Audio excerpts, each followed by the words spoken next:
অনেক কিছু বিবেচনা করে সিদ্ধান্ত নিতে হয় আমরা বুঝি, কিন্তু আমরা জানতে চাই যে আর কতগুলো ঘটনা ঘটলে, আর কতগুলো ঘটনা ঘটার পরে তাদের মনে হবে যে এখন সিদ্ধান্ত নেওয়ার সময় হয়েছে। আর কত রামিসা মারা গেলে, আর কত আসিয়া মারা গেলে, আর কত ইরা নিহত হলে তারপরে মাননীয় স্বরাষ্ট্রমন্ত্রী মহোদয়ের মনে হবে যে এখন আইন শৃঙ্খলা পরিস্থিতি রক্ষায় পদক্ষেপ নেওয়া প্রয়োজন, এখন আমাদের শিশুদেরকে রক্ষায় পদক্ষেপ নেওয়া প্রয়োজন। আমরা জানতে চাই। আমরা দেখতে পাচ্ছি বিচারহীনতায় একের পর এক শিশু ধর্ষিত হচ্ছে, একের পর এক শিশুকে হত্যা করা হচ্ছে, অথচ বিচার বিভাগের স্বাধীনতার যে প্রস্তাব ছিল, বিচার বিভাগকে স্বাধীন করার যে উদ্যোগ নেওয়া হয়েছিল, সেটাকে ইতিমধ্যে গলা টিপে হত্যা করা হয়েছে। কারা হত্যা করেছে? যাদের ঢাকা থেকে যাওয়া নেতাকে মনোরঞ্জনের জন্য এলাকার মেয়েদেরকে প্রয়োজন হয়। আমরা এরপরে কার কাছে বিচার চাইব? আমরা কার কাছে বিচার চাইব? এই যে অসহায় শিশু, এই শিশুদের কাছে আমরা মুখ দেখাবো কিভাবে? এই যে পিতা মাতা যারা তাদের বাচ্চাদেরকে হারিয়ে আজকে অসহায়ভাবে বলছেন যে আমি বিচার চাই না কারণ আপনারা বিচার করতে পারবেন না, এই অপমান, এই চপেটাঘাত আমাদের প্রত্যেকের গালে যে আমরা তাদেরকে বিচার এনে দিতে পারিনি। মোহতারিমা রাইসা রিফাত জুই, সহকারী সেক্রেটারি জেনারেল, সাহিত্য সংস্কৃতি বিভাগ, বাংলাদেশ ইসলামী ছাত্রী সংস্থা। আউযুবিল্লাহি মিনাশ শাইতানির রাজিম, বিসমিল্লাহির রহমানির রহিম। আজকে আমরা এখানে দাঁড়িয়েছি খুবই দুঃখ ভরাক্রান্ত মন নিয়ে, কষ্ট নিয়ে, ভগ্ন হৃদয় নিয়ে। আমরা এমন একটা রাষ্ট্রে বসবাস করি যেই রাষ্ট্র একজন শিশুকে শৈশবের নির্মলতা দিতে ব্যর্থ হয়েছে। আমরা এমন একটা রাষ্ট্রে দাঁড়িয়ে আজকে কথা বলছি যেই রাষ্ট্র একজন শিশুকে নিরাপত্তা দিতে ব্যর্থ হয়েছে।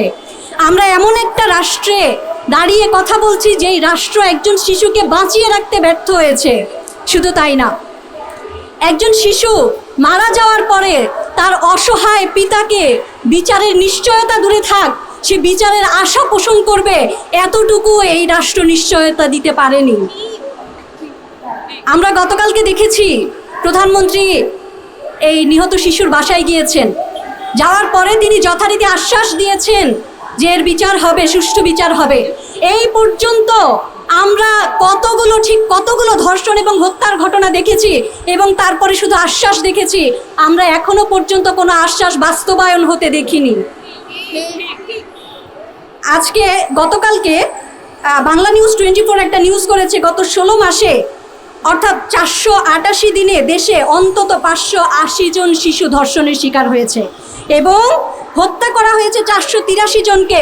অর্থাৎ গড়ে প্রতিদিন একজনেরও বেশি শিশু, একের অধিক শিশু ধর্ষণের শিকার হচ্ছে এবং একজন শিশুকে ধর্ষণের পরে হত্যা করা হচ্ছে।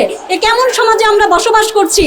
এবং এখানে আমাদের স্বরাষ্ট্রমন্ত্রী বলছেন যে এই বিচার চাওয়ার যে দাবি, এই যে বিচারের দাবি, এটা নাকি আবেগমথিত সিদ্ধান্ত, এটা নাকি আবেগ দিয়ে সিদ্ধান্ত হয় না। অনেক কিছু বিবেচনা করে সিদ্ধান্ত নিতে হয় আমরা বুঝি, কিন্তু আমরা জানতে চাই যে আর কতগুলো ঘটনা ঘটলে, আর কতগুলো ঘটনা ঘটার পরে তাদের মনে হবে যে এখন সিদ্ধান্ত নেওয়ার সময় হয়েছে।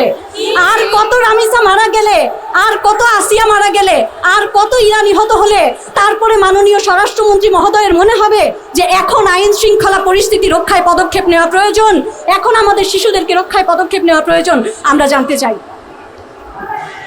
আমরা ইতিমধ্যে দেখেছি 10 বছর যাওয়ার পরে, তনু হত্যার 10 বছর পার হওয়ার পরে 3 জন সাসপেক্টেডদের নাম প্রকাশ করা হয়েছিল, আদালত থেকে গ্রেপ্তারি পরোয়ানা জারি করা হয়েছিল, যার একজন কিছুদিন আগে বিমানবন্দর দিয়ে দেশ ছেড়ে চলে গেছেন, নিউজ হয়েছে দেশ ছেড়ে পালিয়েছে।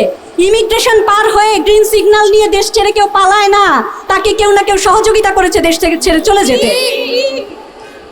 এতদিন পরে একটা ধর্ষণের ঠিক এতগুলো বছর পরে নাম কিছু সামনে আসার পরেও তারা এই দেশ থেকে নির্বিঘ্নে পালিয়ে যেতে পারে, নির্বিঘ্নে চলে যেতে পারেন।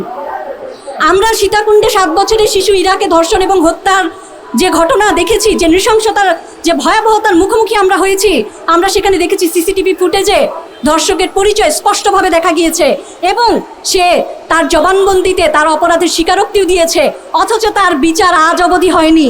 আমরা জানতে চাই আর কত তদন্ত আপনারা করবেন, আর কত প্রমাণ থাকলে আপনারা তারপরে ধর্ষকের শাস্তি নিশ্চিত করবেন।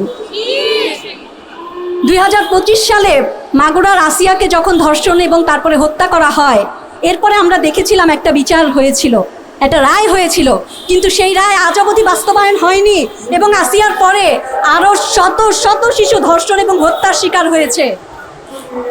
একটা রায় হওয়ার পরে সেই রায় এখনো পর্যন্ত বাস্তবায়ন হয়নি। আমরা এই যে রামিসাকে নিয়ে আজকে এখানে দাঁড়িয়ে কথা বলছি, আজকে একটা ছুটির দিন, শুক্রবার। আজকে কথা ছিল এই ছোট বাচ্চাটা বাসায় থাকবে, মা বাবার সাথে খেলবে, আনন্দ করবে, অথচ আমরা এখানে দাঁড়িয়ে তার হত্যাকাণ্ডের বিচার চাচ্ছি, তার সাথে যে নৃশংসতা করা হয়েছে তার বিচার চাচ্ছি। এর থেকে লজ্জাজনক, এর থেকে অপমানজনক আমরা যারা বেঁচে আছি তাদের জন্য আর কিছু হতে পারে না। আর আমরা দেখতে পাচ্ছি বিচারহীনতায় একের পর এক শিশু ধর্ষিত হচ্ছে, একের পর এক শিশুকে হত্যা করা হচ্ছে, অথচ বিচার বিভাগের স্বাধীনতার যে প্রস্তাব ছিল, বিচার বিভাগকে স্বাধীন করার যে উদ্যোগ নেওয়া হয়েছিল, সেটাকে ইতিমধ্যে গলা টিপে হত্যা করা হয়েছে। কারা হত্যা করেছে? যাদের ঢাকা থেকে যাওয়া নেতাকে মনোরঞ্জনের জন্য এলাকার মেয়েদেরকে প্রয়োজন হয়। আমরা এরপরে কার কাছে বিচার চাইব? আমরা কার কাছে বিচার চাইব?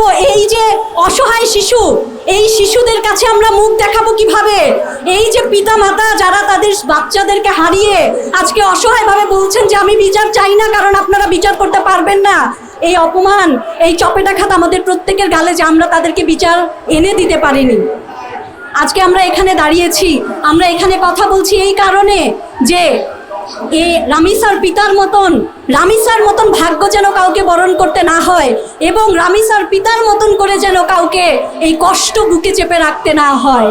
আমরা চাই এইসব ঘটনার ধারাবাহিকতা বন্ধ হোক। আমরা চাই ধর্ষক এবং নিপীড়কদের শাস্তি নিশ্চিত হোক। আমরা চাই ভবিষ্যতে এ ধরনের ঘটনা ঘটার রাস্তা বন্ধ হোক। আমরা এমন একটা সমাজে বসবাস করি, খুব কষ্ট লাগে যখন দেখি যে একজন ধর্ষককে বাঁচাতে, একজন খুনিকে বাঁচাতে সহায়তা করে তার স্ত্রী। আমরা এমন একটা সমাজে বসবাস করি, খুব কষ্ট লাগে যখন দেখি একজন ছেলে ধর্ষণ করে আসলে তার বাবা টাকা দিয়ে সেই ছেলেকে বাঁচিয়ে নিয়ে যায়। আমরা দেখি যে একজন ধর্ষক সমস্ত প্রমাণ থাকার পরেও কোনো না কোনো লয়ার তাকে বাঁচানোর জন্য ঠিকই দাঁড়িয়ে যায়। এই অপমান আমাদের পুরো সমাজের, এই অপমান আমাদের সবার। আমাদের সমাজে যখন কোনো কেউ ধর্ষিত হয়, অপমান সেই নারীর, অথচ ধর্ষক বুক ফুলিয়ে ঘুরে বেড়ায়, তার বিচার হয় না, তাকে সামাজিকভাবে বয়কট করা হয় না, তাকে বরং তোষণ করা হয়। আজকে যদি আমরা এই অবক্ষয়ের রাস্তা বন্ধ করতে না পারি, আজকে যদি আমরা এই রামিসা, আসিয়া, ইরাদের জন্য বিচার নিশ্চিত করতে না পারি, কালকে হয়তো আমার আপনার সন্তান, আমার আপনার বোন এই ঘটনার বলি হবে। আমরা এরকম দিন দেখতে চাই না। আমরা চাই না আর কোনো রামিসার ঘটনা সামনে আসুক। আমরা চাই না আর কোনো শিশুর নির্মল শৈশব নষ্ট হোক। আমি আহ্বান জানাই সবার কাছে, আসুন আমরা সকলে সোচ্চার হই। আমরা সকলে সোচ্চার হই যাতে বিচার নিশ্চিত হয়, যাতে করে ধর্ষকদের শাস্তি নিশ্চিত হয়, যাতে করে এ ধরনের ঘটনা ঘটানোর সাহস এরপরে আর কেউ না পায়। আসুন আমরা সচেতন হই আমাদের সমাজের সামাজিক অবক্ষয়গুলো রোধ করার জন্য। একজন ধর্ষক, একজন নিপীড়কের পরিচয় সে শুধুই ধর্ষক, সে শুধুই নিপীড়ক, তার আর কোনো পরিচয় নেই। তাকে সেভাবেই সামাজিকভাবে বয়কট করতে হবে। সেই সাথে আমাদের সকলের, আসুন আমরা সবাই মিলে চেষ্টা করি, আমরা সবাই মিলে যাতে আমাদের শিশুদের জন্য একটা নিরাপদ শৈশব, একটা সুন্দর শৈশব, একটা ট্রমা মুক্ত, হাসি খুশি আনন্দময় শৈশব আমরা নিশ্চিত করতে পারি। রামিসা সহ নৃশংসতার শিকার সকল নারী, শিশু, সকল বাচ্চাদের এই ঘটনাগুলোর বিচার করার দায়িত্ব রাষ্ট্রের, আর সামাজিকভাবে তাদেরকে একটা সুন্দর শৈশব দেওয়ার দায়িত্ব আমাদের। আসুন আমরা আমাদের জায়গা থেকে সচেতন হই, বিচারের দাবিতে সোচ্চার হই, সেই সাথে আমাদের শিশুদের জন্য নির্মল আগামী গড়ে তোলার কাজ করি। আসসালামু আলাইকুম রহমতুল্লাহ।